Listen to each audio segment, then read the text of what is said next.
अस्सलाम वालेकुम जी। आज हम पढ़ेंगे वेक्टर प्रोडक्ट या इसे क्रॉस प्रोडक्ट भी कहते हैं। लास्ट टाइम आपने स्केलर प्रोडक्ट पढ़ा था, उसमें सिंपली ये था कि दो वेक्टर्स अगर मल्टीप्लाई होते हैं और उनका आंसर एक स्केलर क्वांटिटी में आता है तो उसे हम स्केलर प्रोडक्ट का या फिर डॉट प्रोडक्ट का नाम देते हैं। उसमें एग्जांपल जो सबसे बेस्ट थी वो वर्क की थी। वर्क जो है वो फोर्स और डिस्प्लेसमेंट का डॉट प्रोडक्ट होता है। अब देखें, दो वेक्टर्स मल्टीप्लाई होते हैं और आंसर स्केलर देते हैं, क्योंकि जो स्केलर इसलिए कहते हैं उसको क्योंकि वो डायरेक्शन डिपेंडेंट नहीं है। यानी जो वर्क है वो उसकी अमाउंट चेंज नहीं होती अगर फोर्स अपनी डायरेक्शन चेंज करती है और साथ में डिस्प्लेसमेंट आता है। यानी अगर फ़र्ज़ करें 5 न्यूटन की फ़ोर्स है, वो 6 मीटर का डिस्प्लेसमेंट नॉर्थ डायरेक्शन में देती है तो 30 जॉल वर्क होगा।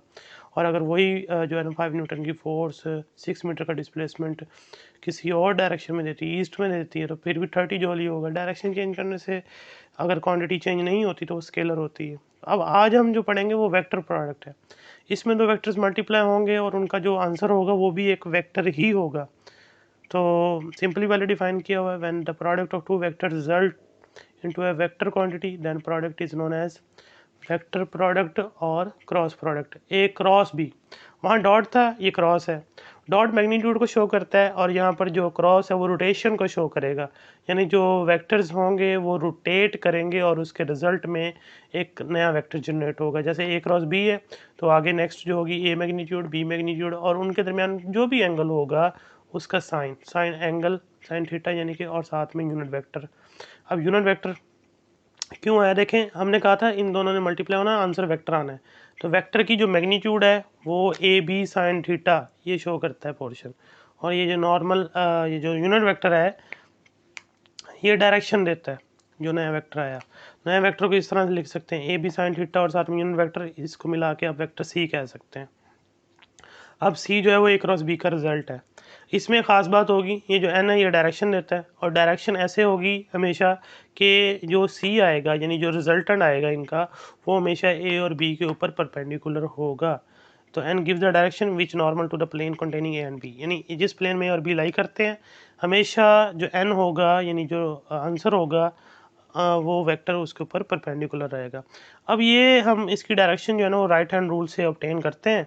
तो राइट हैंड रूल को मैं एक्सप्लेन करने से पहले आपको एग्जांपल लिख दूं, फिर उसके बाद हम राइट हैंड रूल एक्सप्लेन करेंगे। उसकी मदद से हम ए क्रॉस बी और बी क्रॉस ए जो है ना वो फाइंड आउट करेंगे। तो एग्जांपल्स में से जो टॉर्क का नाम आपने सुना होगा। टॉर्क जो है वो क्रॉस प्रोडक्ट है मोमेंट आर्म एंड फोर्स का। यानी टॉर्क को इस तरह से डिनोट किया जाता है आर क्रॉस एफ, तो उसको simply R F sine theta लिखा जाता है। ठीक है जी, और साथ में यूनिट वेक्टर। इसी तरह एंगुलर मोमेंटम है, कैपिटल एल से डिनोट करते हैं आर क्रॉस पी। ठीक है जी, इसमें आर वही यानी perpendicular distance to the axis of rotation, और साथ में पी जो है वो लीनियर मोमेंटम है, तो आर पी साइन थीटा होता है। या 5वें चैप्टर में पढ़ेंगे डिटेल के साथ, तब आपको इसका पता चल जाएगा जी। तो आप देखें right hand rule, right hand rule की मदद से जो है ना आप डायरेक्शन फाइंड करेंगे। ये जो ए क्रॉस बी का रिजल्ट सी आया हुआ है इसकी, तो सबसे पहले तो आप जो वेक्टर्स हैं वो ड्रॉ कर लें। तो पहले ए और फिर दूसरा बी एंगल थीटा के साथ, थोड़ा नीचे करके करें ताकि जो रिजल्ट है ना वो भी ड्रॉ करना है वो इसके प्लेन के ऊपर नॉर्मल आएगा। ये ए हो गया और ये बी हो गया, उनके दरमियान एंगल थीटा है। अब आप लिख रहे हैं ए क्रॉस बी, तो इसका रिजल्ट होगा ए बी साइन थीटा और साथ में यूनिट वेक्टर और फिर सी आ जाएगा। तो अब जिस पॉइंट पे ये कंबाइन है यानी उनकी टेल जो है उसको नाम देते हैं हम एक्सिस ऑफ रोटेशन का।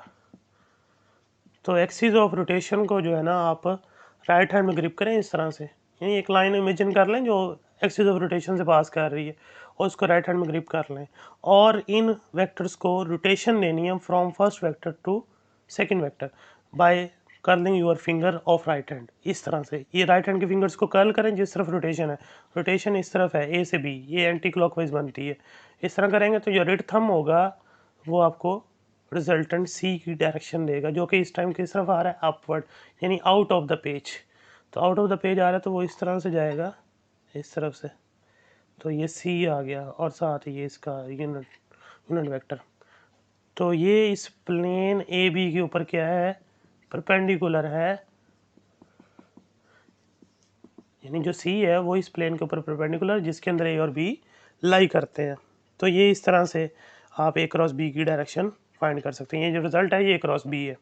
आगे चलें हम बी क्रॉस ए करते हैं। बी क्रॉस ए में क्या होगा, ऑर्डर चेंज कर दिया आपने, ऑर्डर चेंज करेंगे तो डेफिनेटली जो रिजल्ट है वो भी चेंज होगा, बी ए और साथ में साइन थीटा और यूनिट वेक्टर। तो फिर यहाँ यूनिट वेक्टर जो होगा वो माइनस के साथ आएगा क्योंकि डायरेक्शन चेंज हो जानी है।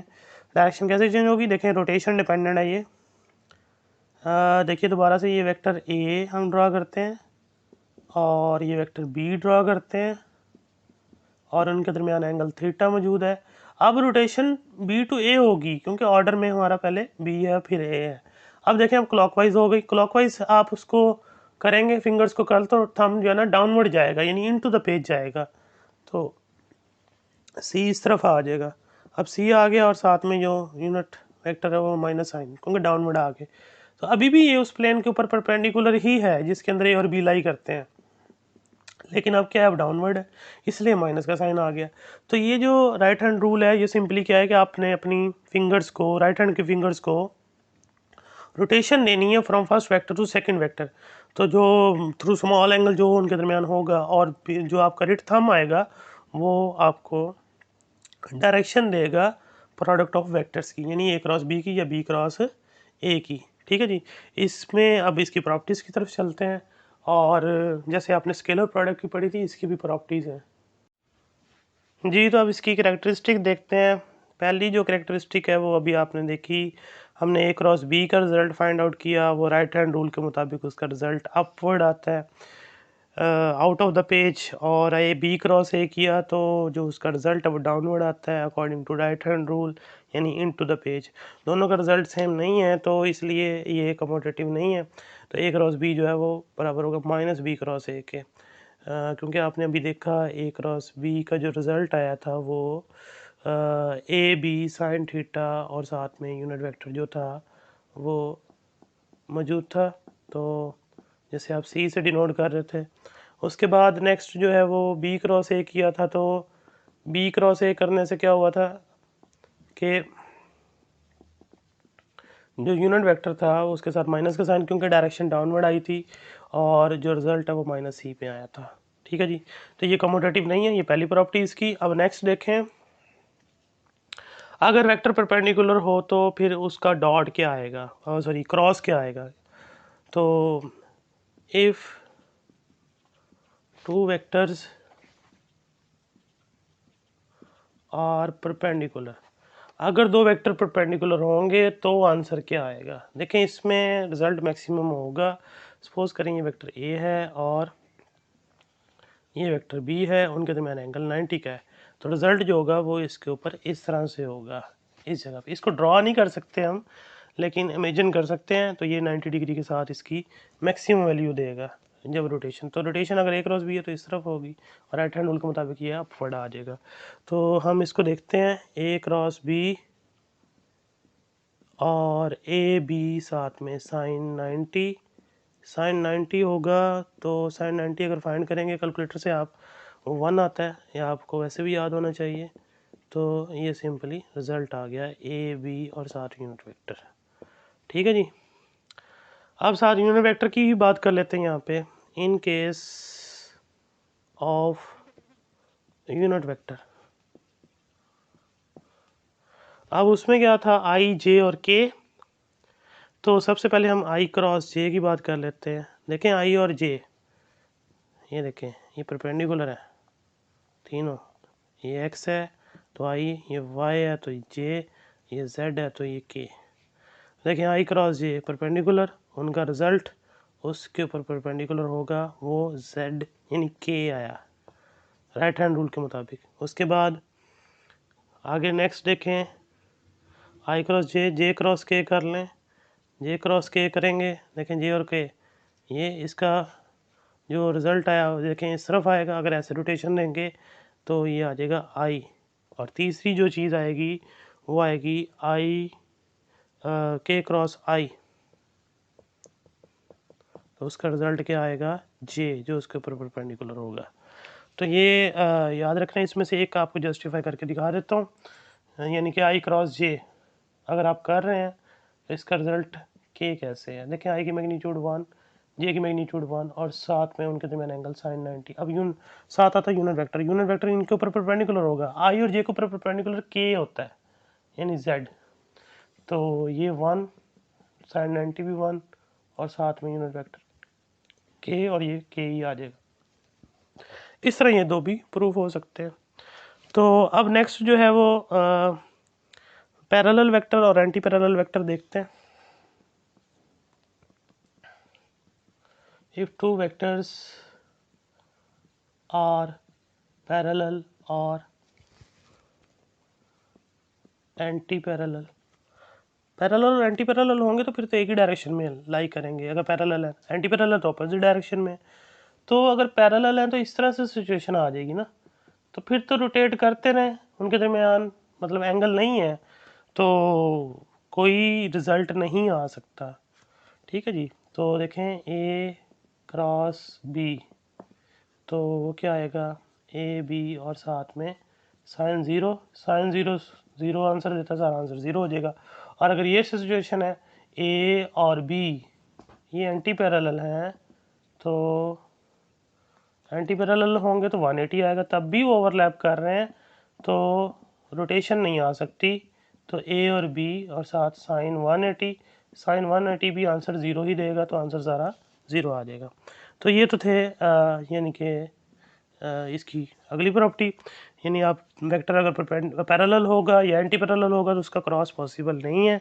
तो इसी तरह यूनिट वेक्टर के केस में, in case of unit vector, तो वो क्या होगा देखें, यानी कि अगर हम पैरेलल जैसे आई क्रॉस आई और जे क्रॉस जे और के क्रॉस के करते हैं तो ये इनका आंसर ज़ीरो आएगा। क्योंकि देखें आई क्रॉस आई अगर करेंगे तो आई की जगह फिर मैग्नीट्यूड 1, फिर अगले की जगह भी 1, फिर साइन और उनके दरमियान कितना 0 डिग्री, और साइन 0 ने 0 देना, सारा आंसर क्या हो जाना है 0 हो जाना है। तो इस तरह से ये आप प्रूफ कर सकते हैं जे क्रॉस जे को भी और के क्रॉस के को भी।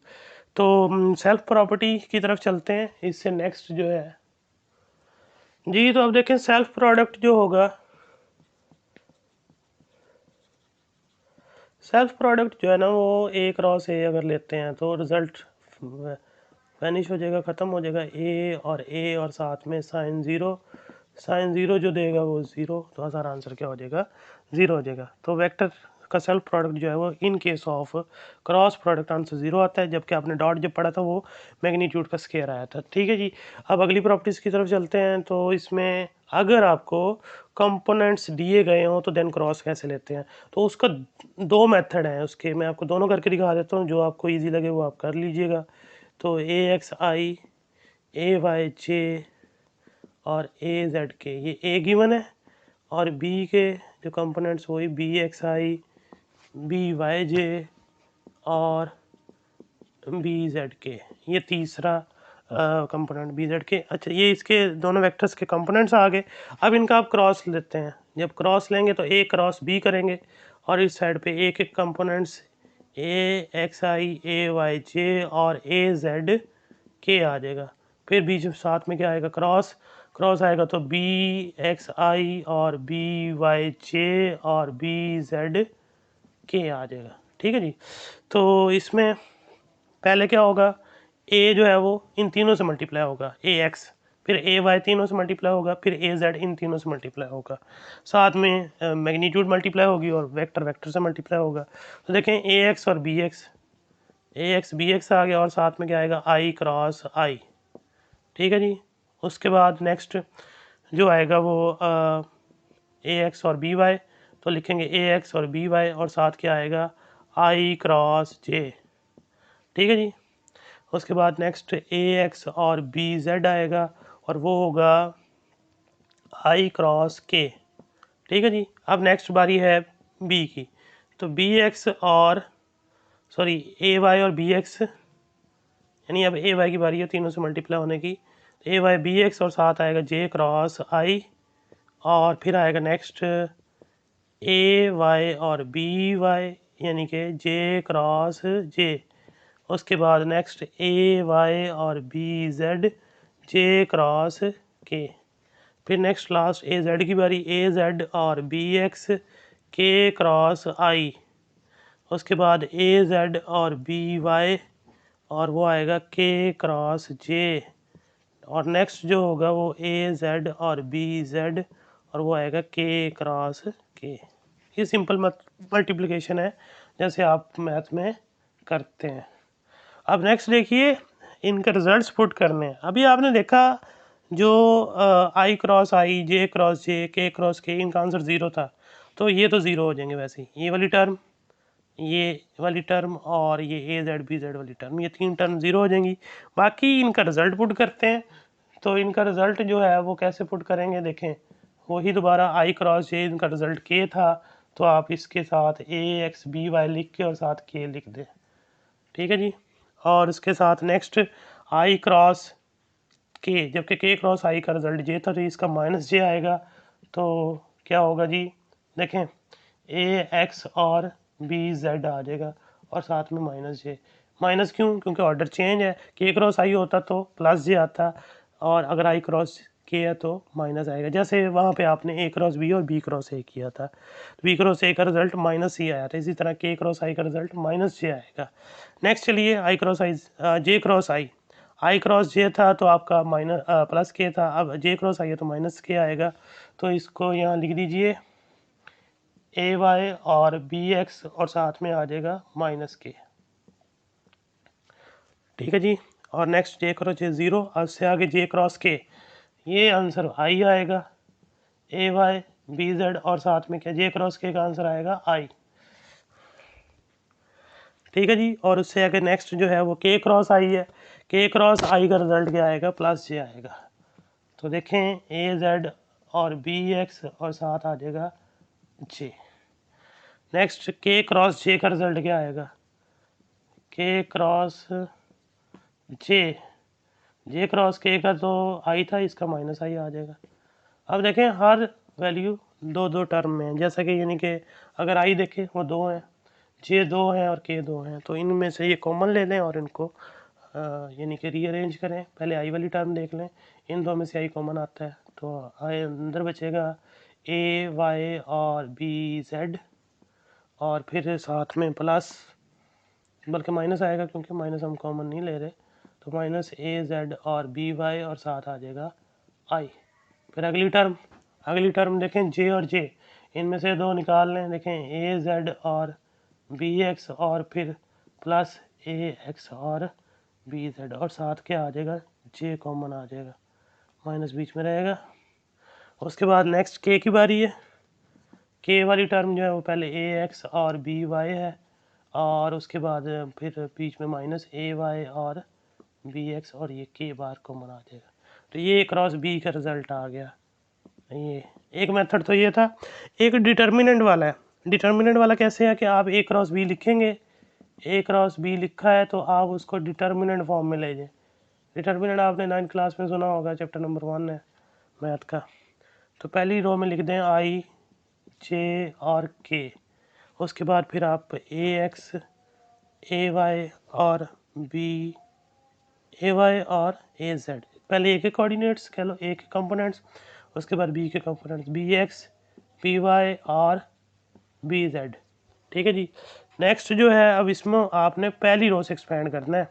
पहली रो से जब एक्सपेंड करेंगे तो एक्सपेंशन करनी कैसे, आपने तो 2/2 की सीखी है, आप क्रॉस मल्टीप्लाई कर देते हैं माइनस के साइन के साथ। यहाँ ये होगा पहली रो से अगर एक्सपेंड कर रहे हैं तो क्या होगा, फर्स्ट रो आप कैंसिल करेंगे और फर्स्ट कॉलम कैंसिल करेंगे, ये 4 बच जाएंगे। ये 4 एलिमेंट 2/2 का एक तरह से डिटर्मिनेंट हो गया, तो इसको इससे मल्टीप्लाई करेंगे, फिर माइनस इसको इससे मल्टीप्लाई करेंगे और आई बाहर रहेगा ब्रैकेट के। तो आई जब बाहर आएगा उसके बाद देखें ए वाई और ये इधर मल्टीप्लाई होगा और ये इधर माइनस के साथ ए वाई बी जेड और फिर आगे माइनस ए जेड बी वाई, ठीक है जी। नेक्स्ट जो होगी फिर माइनस लगाएंगे, क्योंकि ये मैथ का रूल है कि पहला जब आप पहली रो से कर रहे हो पहला एलिमेंट हो तो प्लस, फिर अगला माइनस, फिर प्लस, फिर माइनस, तो अगला माइनस जे होगा। तो अब क्या करना है, आपने जो है ना वो पहली रो कैंसिल और दूसरा कॉलम कैंसिल करना है, यानी कि अब ये वाला कॉलम कैंसिल हो जाएगा। अब ये 4 बच जाएंगे, ठीक है जी। इसको इससे मल्टीप्लाई करेंगे माइनस इसको बी एक्स को ए जेड से मल्टीप्लाई करेंगे, तो इसका रिज़ल्ट आएगा ए एक्स बी जेड और फिर माइनस ए जेड और बी एक्स। इसके बाद थर्ड जो आएगी टर्म वो ये होगी कि फर्स्ट रो कैंसिल और थर्ड कॉलम कैंसिल, यानी ये वाला कॉलम सिर्फ कैंसिल होगा। उसके बाद देखें ये इससे मल्टीप्लाई होगा ए एक्स बी वाई और माइनस बी एक्स ए वाई से, तो के बाहर आ जाएगा और अंदर मल्टीप्लाई होगा ए एक्स और बी वाई, फिर आगे माइनस ए वाई और बी एक्स। तो ये इस तरह से जो है ना वो वही आंसर आएगा जो आपने पहले पढ़ा था। इसको रीअरेंज कर लें, A Y B Z minus B Z A Y और साथ आ जाएगा आई, जे का माइनस अंदर मल्टीप्लाई करा दें, अंदर साइन चेंज हो जाएंगे, प्लस वाली पहले लिख लीजिए, ए जेड और बी एक्स माइनस ए एक्स और बी जेड और साथ में क्या आ जाएगा जे, और लास्ट टर्म जो है वो ए एक्स बी वाई और माइनस ए वाई और बी एक्स इंटू के। तो ये ए क्रॉस बी का रिजल्ट इस तरह भी आ सकता है बजाय इस तरह करने के।